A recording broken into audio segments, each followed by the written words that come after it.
All right, and we are back here on the GSMC football podcast. And for the third part of the show, we're going to talk about the 49ers, who has the best chance of challenging them in the NFC.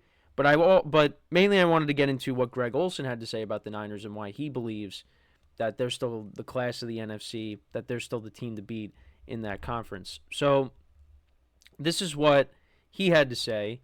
This is from an article on yahoosports.com. So he said, until proven otherwise, you have to imagine the conference goes through them. Obviously, being in the Super Bowl 6 months ago, 5 months ago, you can argue that they are just going to continually get better, keeping a lot of those pieces together, especially the stars. They've got Brock on a rookie contract for at least another year, which is super helpful for all these other guys. So it aligns for them very well. We've spent all this time just talking about their offense, and obviously there are a good couple of players on the defense that I think are going to be okay too, meaning Fred Warner and Nick Bosa.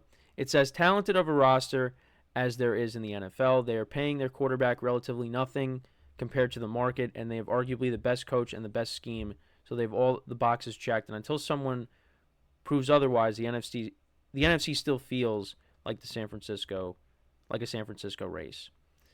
So interesting comments there by Greg Olson.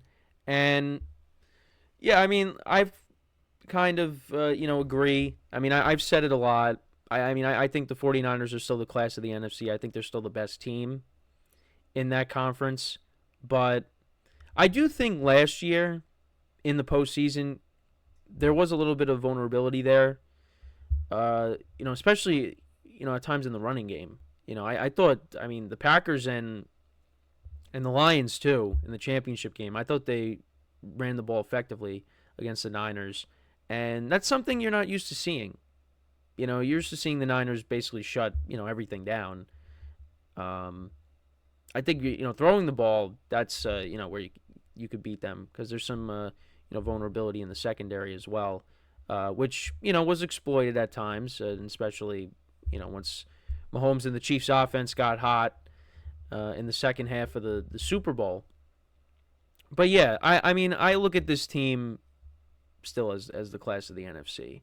Now they got some things they got to figure out with Brandon Ayuk, and I think once they get that out of the way and they could focus on the season, they're going to be in good shape.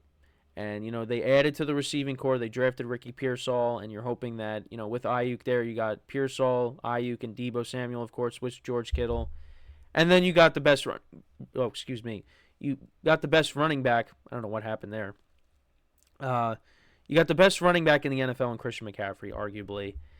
And, yeah, I think it's very important that they got to win.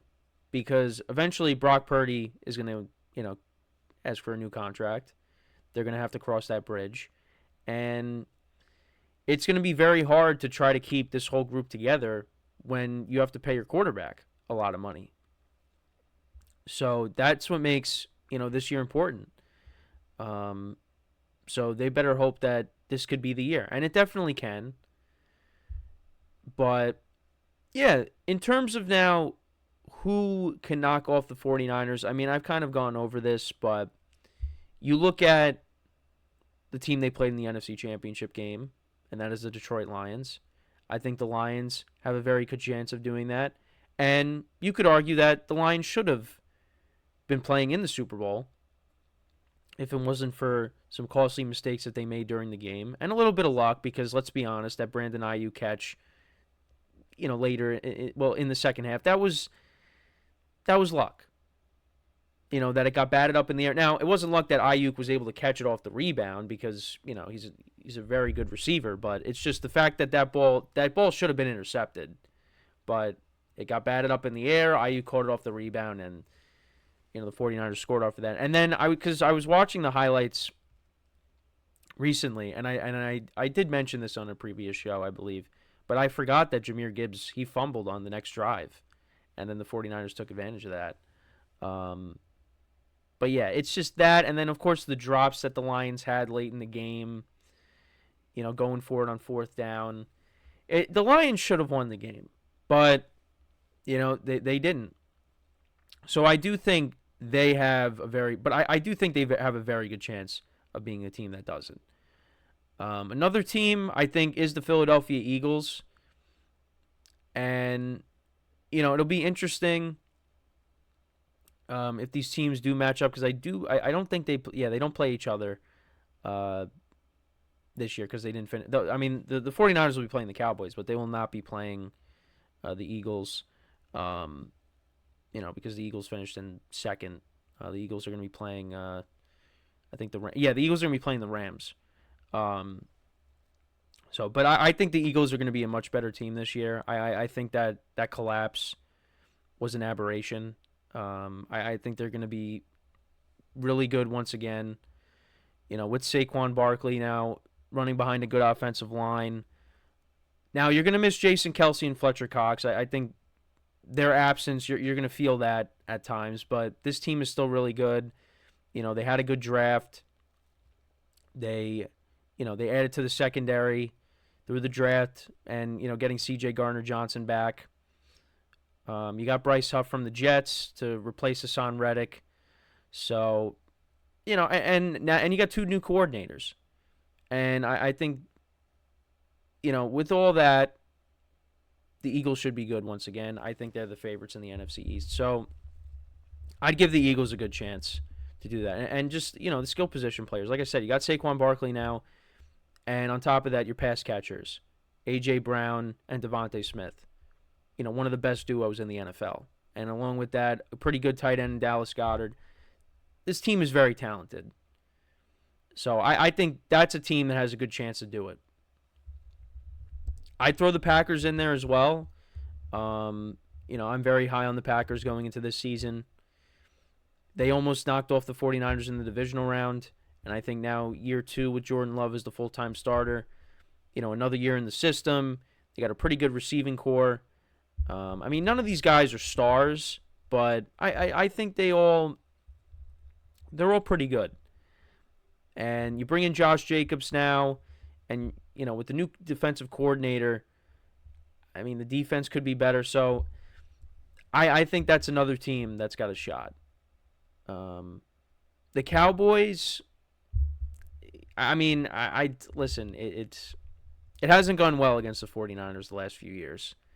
And I think that's going to continue because, to be honest, the 49ers, the Cowboys really didn't get better. They've kind of stayed the same. Now, that does not mean that they are going to be a bad team, but I just don't. I don't see it with them. I don't see it with them. Now, when it comes to the Packers and the Lions, we saw how they played against them in the playoffs, and they had leads against them. It looked like they were going to win against them. Mainly the Lions because they were up by 17, and the Eagles. I know Brock Purdy got hurt, but, we saw the Eagles, dominate against the 49ers in the championship game a couple years ago. And I think if Brock Purdy does play, the game probably is closer, but I think the Eagles probably get the win because the Eagles were very good in 22. They were a very good team. They just, once they played the 49ers last year, that was the beginning of the collapse, was that game. That demoralized the Eagles. So, but I think the Eagles, they got, between the Eagles and the Lions, it's very close. Who has the better chance? Because we saw the Eagles did beat the 49ers, but Brock Purdy got hurt. And then the Lions, they were up by 17. And they lost the lead. So it's very close between those two teams, and then I'd probably rank the Packers third. The Lions and the Eagles, it's 1A and 1B for who has the best chance. And then for the other team, I don't think any team in the NFC South has a good chance. I think the Falcons are going to be better with Kirk Cousins, of course, and the Buccaneers, they did win the division last year. But I don't see those teams. I don't really see any of those teams. The Saints, I don't see it with those teams. I said I think the Bears can be good, but I don't think it's them. The Rams maybe. With Stafford. The first game that they played against the 49ers early on, they played well. I mean, a healthy Cooper Kupp, a healthy Puka Nacua, Matthew Stafford, Kyron Williams. I mean, they got playmakers on the offensive side of the ball. But the 49ers have kind of, owned this rivalry, since the Niners, since 2019, really. I mean, before that, Sean McVay and the Rams, they beat up on the 49ers. Then once the 49ers got that good defense with Bosa and you had Garoppolo in there and Deebo Samuel, George Kittle. I mean, well, Kittle was there. What was it? 2018 or 2017? He was drafted. But either way, once they got Nick Bosa, the year that they got Nick Bosa and they made it to the Super Bowl against the Chiefs the first time, that's when it kind of changed. And the 49ers kind of owned the Rams. So now the Rams did win the final game of the regular season last year, but that was when, they had all their backups in. So, but yeah, I mean, we'll see. I think really it comes down to I think the Lions and the Eagles, those teams have the best chance. Then you got the Packers, as the third team. But yeah, I mean, I don't see with the Cowboys. The Rams, again, maybe. I mean, with the Cowboys and the Rams, maybe, but I just, no, I don't really. I lean more towards the teams, the top three. The Lions, the Eagles, and the Packers. I think those are the teams that have the best chance. But who knows? Maybe it's a team that I didn't say. So that's my thoughts on it. Who do you guys think has the best chance of knocking off the 49ers? Let me know in the comments. Because, I mean, I talked about who has the best chance of knocking off the Chiefs, and this was, Greg Olson was talking about the Niners, so I thought, I'd give my my thoughts on what he said and, what I think. But I've talked about this on previous shows, so we are going to take our third break of the show now, and then when we come back, we'll talk about the Patriots. We'll talk about what Julian Edelman and Rob Gronkowski had to say about Gerard Mayo. Is he the right choice for the the head coaching position of the Patriots based off of what they said? We'll get into all that when we come back from our break. So stick around, and we'll be right back here on the GSMC Football Podcast.